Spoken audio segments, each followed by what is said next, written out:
Navratri special जय माता दी, जय माता जी। बहुत सुंदर मैया जी के गीत लेके आई हूँ, भजन लेके आई हूँ। आप लोग सुनिएगा ज़रूर। आप लोग के अच्छा लगे तो वीडियो को लाइक, चैनल के सब्सक्राइब जरूर कीजिएगा। आप लोग के दिल से धन्यवाद। मैया जी के मंदिर में पूजा होला अच्छा लागेला। मैया जी के मंदिर में पूजा होला अच्छा लागेला। सासू पूछी आई पूजा में काका लागेला। सासू पूछी आई पूजा में काका लागेला। चुनरी लागेला हो नारियल लागेला। चुनरी लागेला हो नारियल लागेला। बहू पूछी आईनी पूजा में इहे लागेला। बहू पूछी आईनी पूजा में इहे लागेला।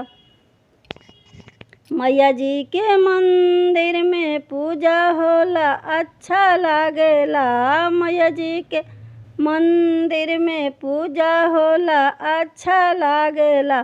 गोतिन पूछी आई पूजा में काका लागेला।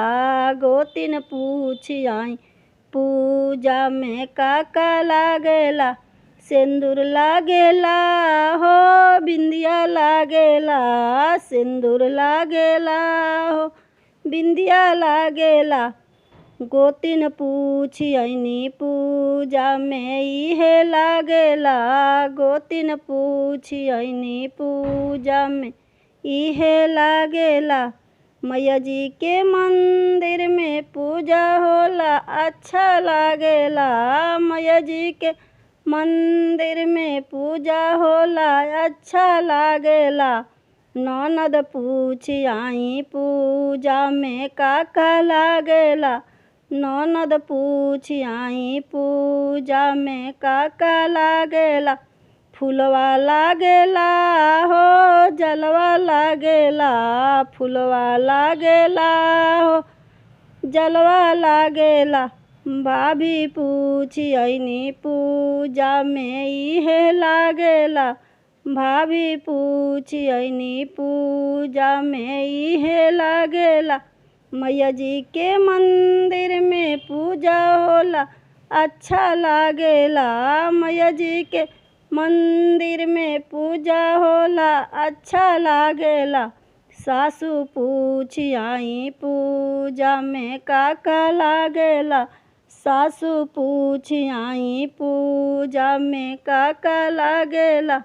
मैया जी के मंदिर में पूजा होला अच्छा लागेला। मैया जी के मंदिर में पूजा होला अच्छा लागेला। सासू पूछी आई पूजा में काका लागेला। सासू पूछी आई पूजा में काका लागेला।